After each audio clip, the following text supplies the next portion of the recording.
Yeah.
Just working on getting 3 counters we have for you around.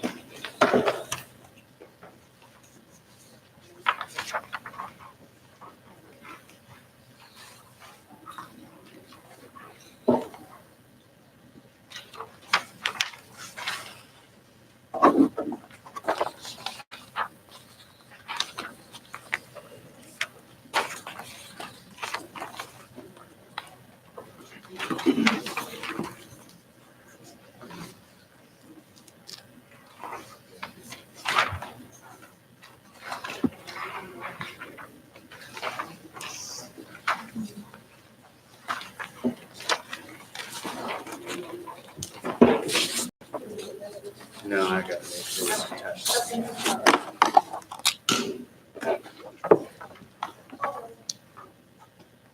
Okay, so on 14.1, we don't have a counter for you right now. I mean, you kind of mentioned the relation to 1, which we picked up on, and we're kind of the same mind about this one as we are in Article 1. Kind of read both of those as potentially a waiver of the union's right to make some sort of past practice argument and a grievance, which is not something that we're comfortable with at this time. So I don't think we'll be countering on that until we kind of get more towards the end and see if we're comfortable that we've gotten as much as we want to get in the contract, that we're okay not worrying about past practices. I mean, we'll just have to see. Probably something we'll deal with towards the end. We have a counter for you on 14.4, and what I've done in all of these is basically accept all of the changes that were tracked in your proposal, and so the new coloring that you see is our changes to your proposal, essentially. On the safe workplace, this is actually the one that generated the most discussion by far. But we decided that, kind of thinking about this issue globally, our interest is more in there being a process for how to deal with issues than necessarily defining all of these things in exhaustive detail. So we were okay with taking out all the different definitions of harassment. It's always going to be very much a case-by-case basis thing anyway. We included here instead a sort of process for what faculty can do when they feel that they've been harassed, or any other threat to their safety as well. This section encompasses more than just harassment. And basically, there's some sort of form that they fill out. They give that to their dean. The dean, in consultation with the dean of academic affairs and/or the director of HR, if it's harassment from an employee versus harassment from a student, it might be, that would be different people we thought would be appropriate to kind of look at that. But anyway, they investigate and they take appropriate measures to achieve a resolution. Faculty members told what the outcome of that is. If they're not satisfied, they can appeal it to the president, and that's kind of the end of the line. Their decision is final in that regard. And kind of talking about this, and in a moment I'll ask Davini in the audience to share a particular story. The concern here is more just making sure that when these issues come up, that there's a process for those to be addressed and that there's some sort of follow-up on it. Faculty don't feel like it's either being ignored or swept under the rug or nobody's taking it seriously. So that's kind of the motivation for this sort of new paragraph that you're seeing here. Davina, did you want to share that story? Sure. One of the instances that we had in mind was a scenario out of Virginia Tech. So most of us are familiar with the shooting national next to this years ago. And so one of the issues that came up in regards to the shooting at Virginia Tech was that before it happened, the young man that had committed the shooting, his English professor, who happens to, of course, be the famous for Giovanni, had really just kind of sent some language and some reflections in his English work that made her feel very comfortable. She saw the potential of some safety issues, and so she reported it to the administration. What happened after that, we're not really sure. And so she did request that the student be removed from her class because she felt that uncomfortable. The student was removed, but again, beyond that, I'm not really sure what took place. And this happened to be the individual that committed that particular shooting. So safety in the workplace, I'm saying a little bit beyond just sexual harassment, but just to have a process. What do we do? How do we walk through, talk through concerns? We've never had anything like that, but I think many applicants understood this. What do we do if we have that concern? And I think the process.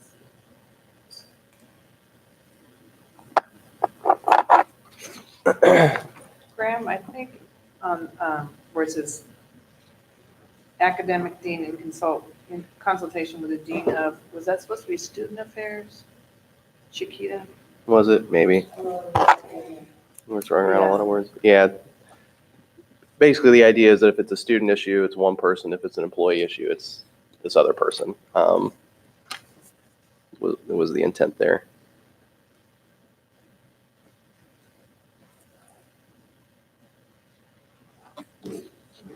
At any rate, so that's the concern with C. Just, when faculty feel that there is a potential safety issue, just, a process that's followed and that they get some kind of response or follow-up on what happens with what was reported. In D, we reinserted this. This was from our original proposal. You explained why, felt that a lot of what was in all the different definitions of harassment that we had were sort of a little bit duplicative of what's covered by discrimination. But that didn't necessarily seem to apply to this in particular, and we're still interested in that piece. So if there's some other particular reason that the college wasn't agreeable to that, of course, be interested to hear and talk about it, but not having heard that specifically, we just reinserted it. So that's not currently the college practice. Not to my knowledge. I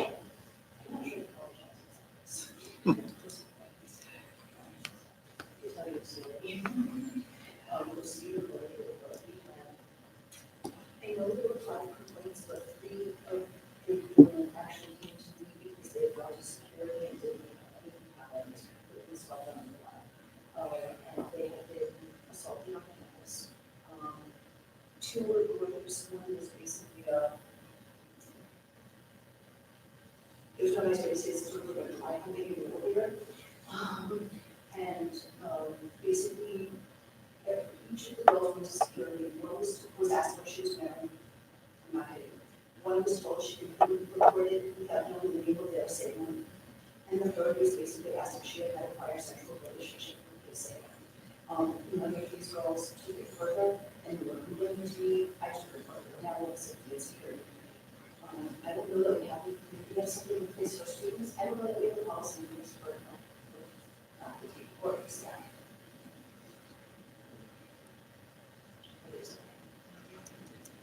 Yeah, and I don't know, I can't speak to whether the college, we haven't had the discussion yet on that type of scenario. What the position is, we'll probably need to get back to you on it. I think the first section with the language, I don't know my instincts.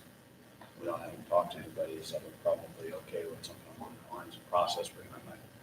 The only thing that jumps out at me is the part about the academic dean doing investigation. We may want to change the language, just to, sometimes it may be the dean does it, sometimes we want somebody else. But somebody doing an investigation, and circling back. I think that's probably okay, but. It's not that way around because really that is our policy in college, is the fact that there's an issue with just about anything, the first step is the academic. So that's Yeah, I know. always our first step. So Right, I think- it's in there. Yeah, and I'm okay with it going to the dean. I just, from the dean, I would expect on our side, we'd say, oh, it gets reported up the chain, and depending on the nature of the allegation, it might be student affairs, it might be academic affairs, it may be HR that actually does the investigation. Exactly. So, We didn't have security, we didn't have the David McCain position, perhaps when that occurred at the time. So the higher security would not be, but we're looking better prepared. that probably just is maybe some wordsmithing at best is my instinct, but I think we're on the same wavelength. On the D, the sex offender, what I see in some other contexts is whether or not, if there's an automatic, we have to advise everybody concerned from the student angle, and that there can be some preconceptions. As I understand the current practice is that a lot of these, they're supposed to tell the college if they're on these now. I see you have language where if it's known to us, sometimes there's a concern that we don't know it and we should know it, but it's not our fault if we don't, but obviously we would expect there to be some ramifications if we later find out they didn't disclose it. But assume they do disclose it, then at the incoming admissions process, there's a analysis or discussion about whether or not to even admit the student. And we would hope that if there's concern there, that they don't even get to the point where they're enrolling in class. But there are some that might be admitted. I don't know what the current, how often we have it or what the practice has been in the past. I know various institutions take different views to you can't come in at all, to it's fact-based, circumstance by circumstance. Only thought, this is just me brainstorming out loud, is once they've, if it happened before, and once they've been admitted, do we then, wrong phrase, put the scarlet letter on them? I know that they've earned that to some extent, but by advising everybody, now certainly if there's any concerns or anything happens, that's, action has to be quickly taken. But that example you shared in the past is a good example of how not to handle those situations, but so I don't know if we have what the position is on that. And we'll have further discussion, I think, and whether or not there should be an automatic. If they're on there, we notify faculty every class, or if there's something else, something between. I don't know with this institution. I know from discussion with others that we get some pretty wide variety of opinions on that. It was stricken from the original proposal because it wasn't, I think, my understanding, it wasn't the current practice. So it wasn't really so much that we don't like it or we won't consider it. We'll have, if that's a big P for you guys, we'll have that discussion. Back to you. Okay.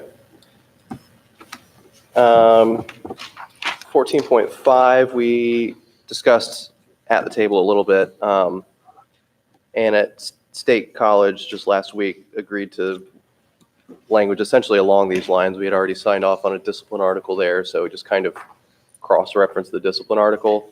We haven't done that here yet, so just kind of tried to capture that same substance. If there's a complaint that leads to an investigation, discipline, that sort of thing, that's, you know, substantiated, then yeah, that sort of thing would naturally belong in the personnel file. But if it's just some anonymous complaint that there's absolutely nothing to, then our opinion is it has no business being in there. I understand that. 14.6, we were willing to TA your proposal. I don't know if you happen to have clean copies of it. If not, we can probably print some up quickly before we leave. I don't have clean copies is the answer to that. We might go. Suzanne Ackerman. A clean one without Yeah, she, redlining. yeah. We'll print out a copy. 14.7, we were okay with most of the changes you made, but when kind of thinking through the ramifications of some of it, in the first sentence, you had included engage in employment or consulting services, sort of triggers this notification requirement. I mean, there are consulting services that can be a pretty broad category of things. Things as simple as, you get paid a little bit of money to edit a book chapter or something like that. We weren't sure if the college was even necessarily interested in knowing all of that. So we kind of tried to rework this a little bit and just say that faculty members basically have an obligation to report when it's plausible that there could be a conflict of interest, so that, due diligence can be done on all sides regarding whether there is a conflict of interest. But otherwise, we didn't think the college would probably like to hear about every single thing every faculty member does that results in them getting paid outside of their full-time job. So that was our thinking there. We accepted all the other changes you had other than that, but just kind of trying to come up with a reporting requirement that was reasonable, but still, satisfied the concerns that I think everyone has about conflicts of interest.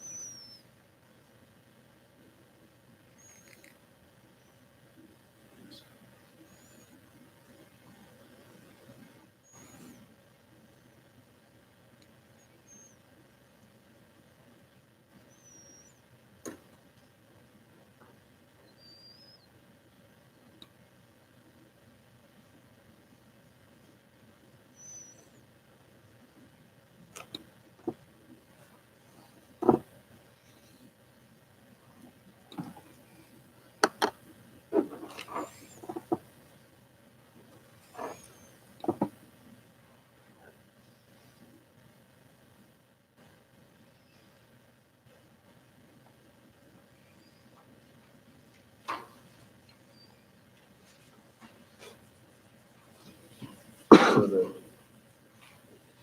effect of the change on the reporting of it would be, regardless of whether it's the outside employment or consulting services, it's not automatic report, but only where there's that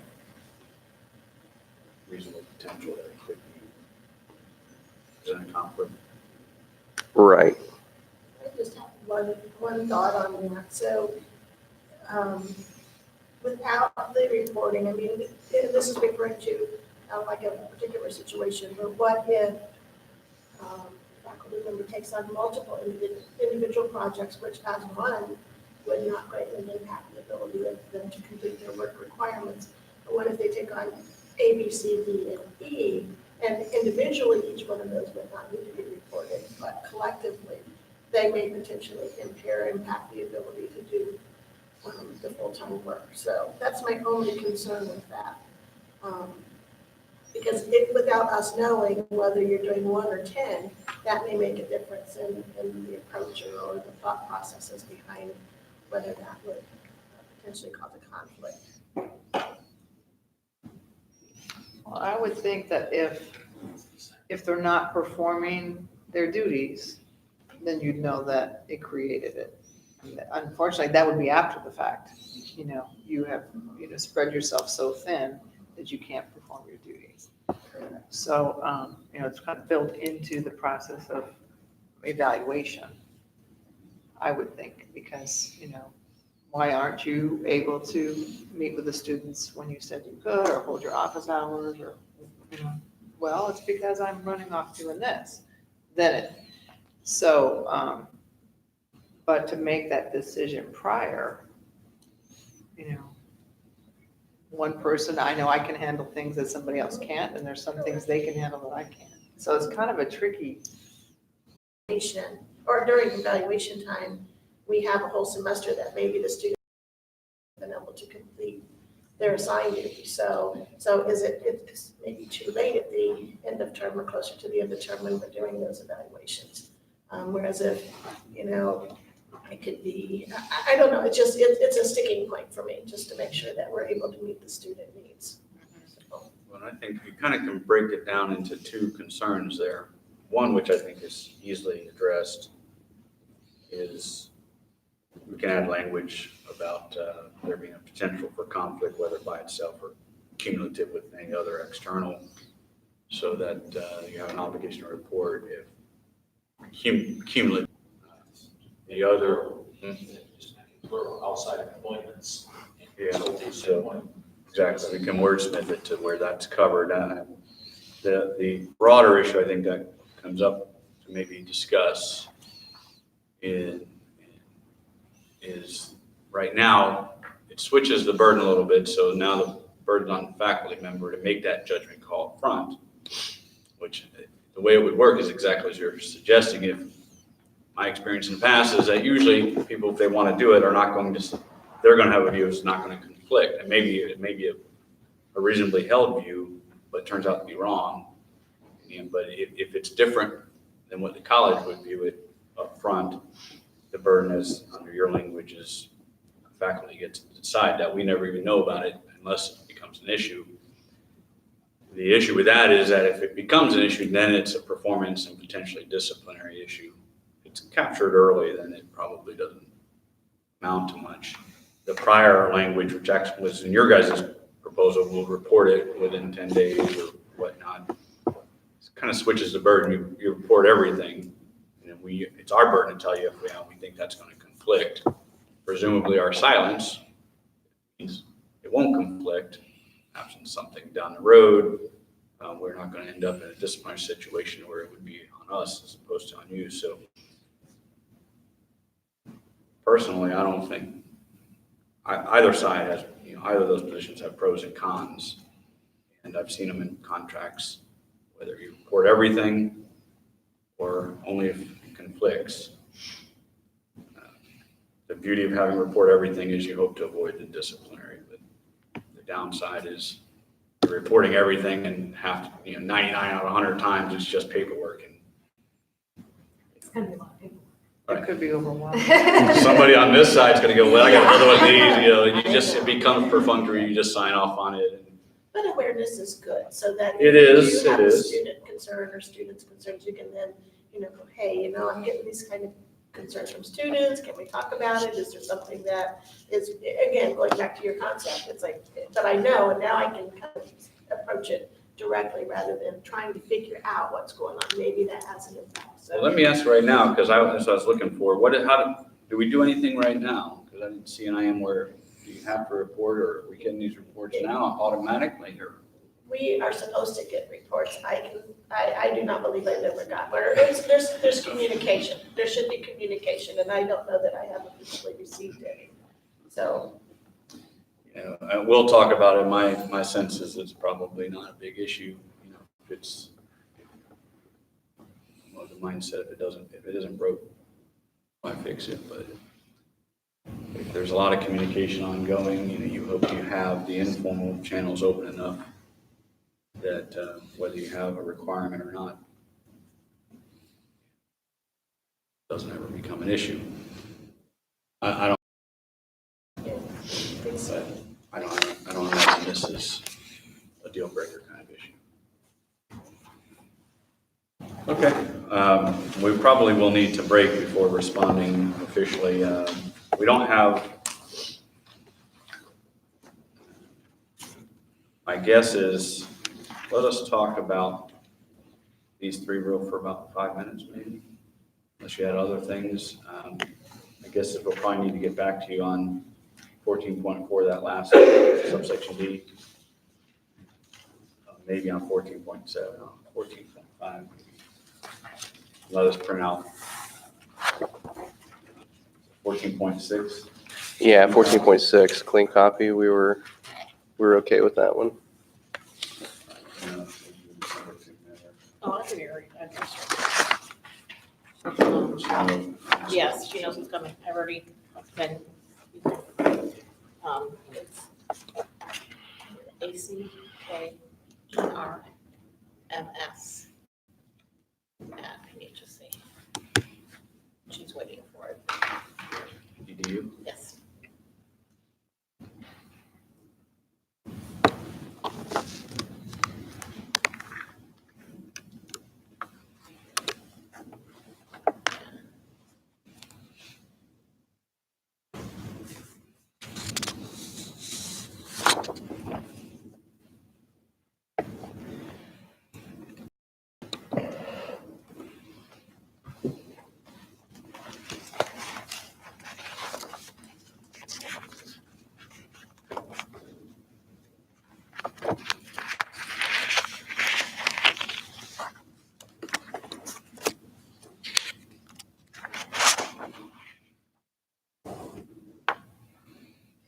Go